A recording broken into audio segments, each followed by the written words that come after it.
parole aux associations.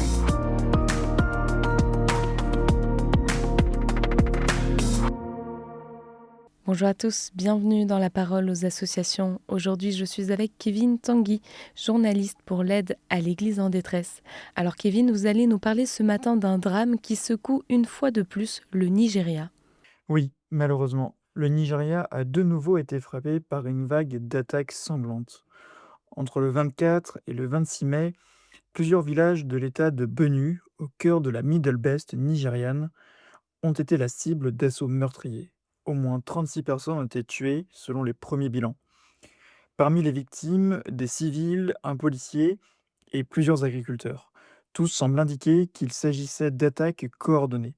Les soupçons se portent actuellement sur des membres armés de la communauté Peul. Alors comment ces attaques se sont-elles déroulées ? Tout a commencé le 24 mai. Le père Solomon Atongo a été blessé par balle à la jambe alors qu'il revenait d'une messe en hommage à deux prêtres assassinés en 2018.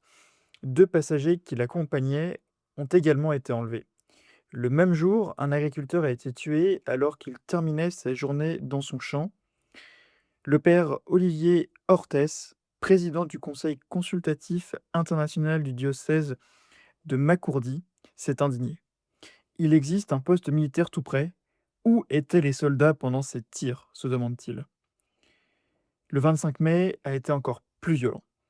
Dans le village d'Aondona, des hommes lourdement armés ont tiré sans distinction.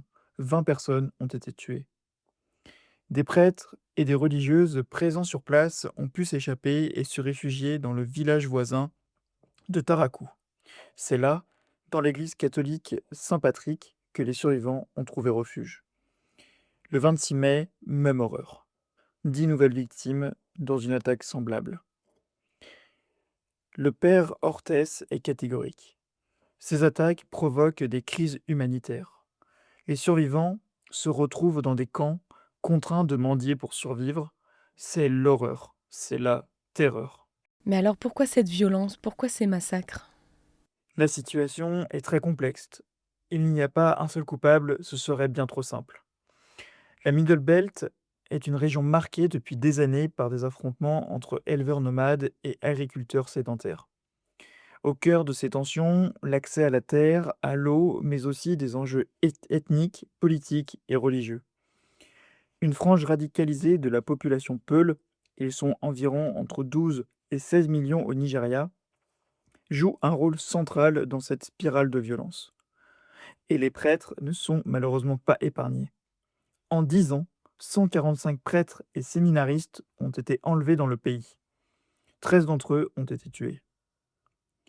En mars dernier encore, un jeune séminariste de 21 ans, Andrew Peter, a été assassiné. Et quand ils ne sont pas tués, ils sont pris en otage.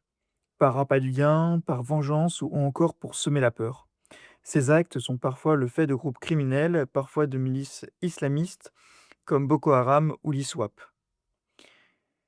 Certains enlèvements visent aussi à exposer l'impuissance du gouvernement face à l'insécurité. Et bien face à cette situation tragique, l'aide à l'Église en détresse lance un appel à la prière. À la fois pour le repos éternel des victimes, pour la guérison du père Atongo, pour la libération des personnes enlevées et pour toutes les victimes et les familles frappées par le deuil. Eh bien merci Kevin pour ce partage et je rappelle qu'on peut avoir plus d'informations via le site internet. Je vous souhaite une très belle journée et je vous dis à bientôt.